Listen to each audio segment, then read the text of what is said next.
В настоящето видео ще покажем как всеки самостоятелно може да изготви микросерво аксесуарна платка за моделите на MyStorio. По-нататък ще бъде пусната комплект платка с сервомотор. В настоящия момент показваме как може да бъде самостоятелно изготвена от протоклик платка или някаква друга протоплатка, например с отвори, експериментална платка и микросерво SG90.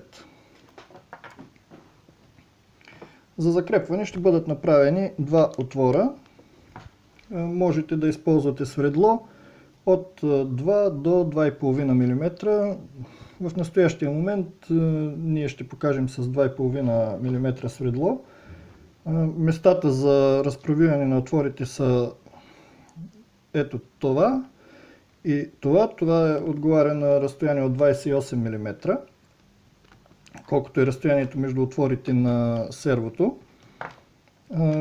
Като ще бъде прекъсната ето тази писта на платката, тъй като при свързването може да доведе до късо съединение между напрежението от 3,3 волта и маса.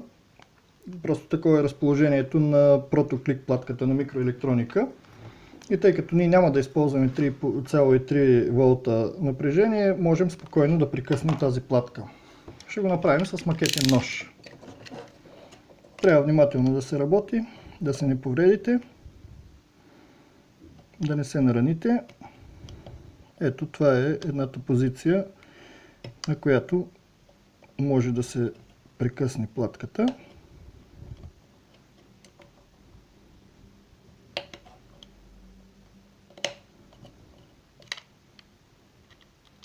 Готово, вече няма връзка. Сега можем да пробием и двата отвора.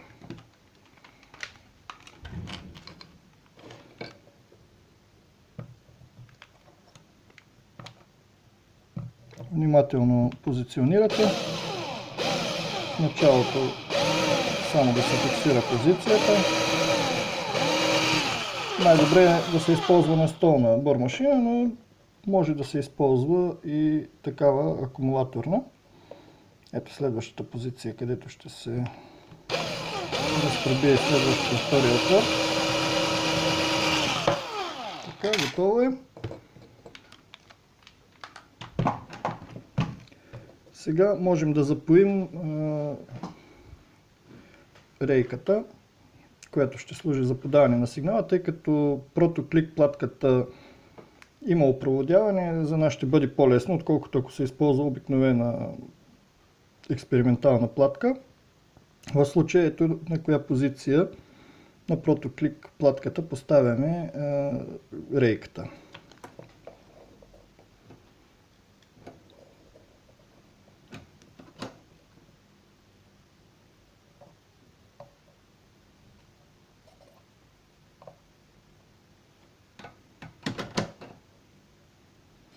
Проверяваме позицията.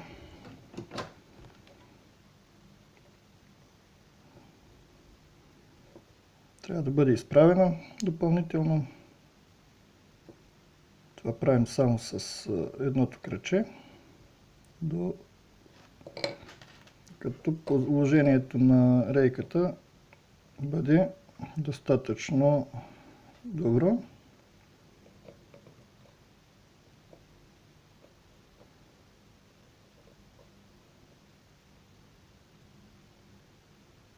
Ето.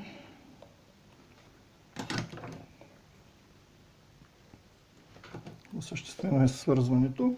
Сега използваме два болта М2 на 25.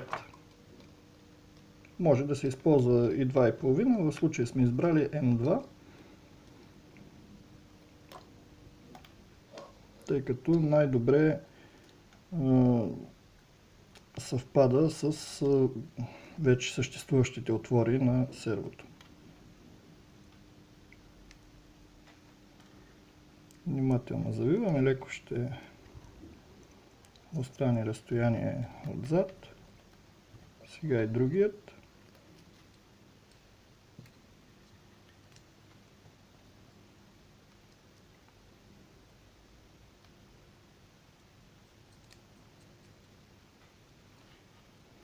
Ето, внимателно можем да затегнем. Не бива да се прекалява, за да не се стигне до деформация на пластмасовия корпус, при което най-вероятно ще имаме блокиране на механиката.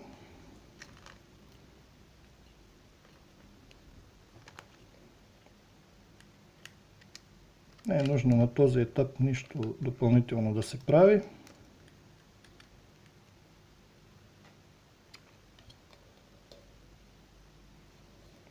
Още малко затягане е възможно, не трябва все пак да има никакво изместване на мотора при лек прилагане на усилие върху него. Ето, сега е стабилен и единственото, което остава, това е, може кабела един-два пъти да се навие, може и да се остави, зависи от самото приложение, и да се включи в платката.